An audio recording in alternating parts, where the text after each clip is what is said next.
Should politics affect sports? My answer is no. But unfortunately, the world's sorest losers would disagree. 19-year-old Mirra Andreeva just won the French Open women's title. A teenager achieves the pinnacle of her sport, yet she is not allowed her national anthem. She is not allowed to have her flag, the flag of Russia, displayed on her scoreboard. She is not allowed any of that. And instead of being asked questions about tennis at a press conference, she's expected to field questions about geopolitics, as though she's Russia's foreign minister with a backhand. Curiously, this standard doesn't seem to be applied to anyone else. I don't see American or Israeli athletes being interrogated. I don't see their flags or their anthems completely removed.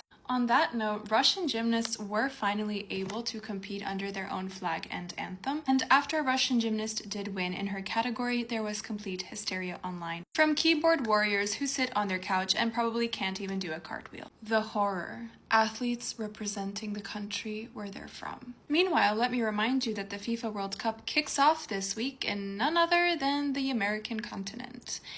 Yeah.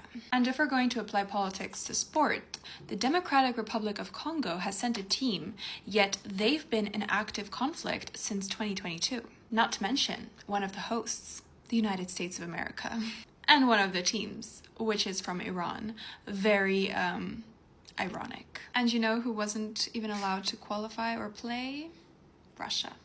Are we surprised? I'm not. And if we've decided that sports are now some kind of moral test, then let's apply those standards to everyone, because I am sure some would fail. But you know, it's awfully convenient to preach principles when they just so happen to sideline one of your strongest competitors. Because when it comes to gymnastics, figure skating, hockey, tennis, Russia dominates. Perhaps that's what makes them so uncomfortable. Because competition is easy to celebrate when you're winning. It's much less fashionable when the people you're trying to keep out keep proving they're among the best in the world.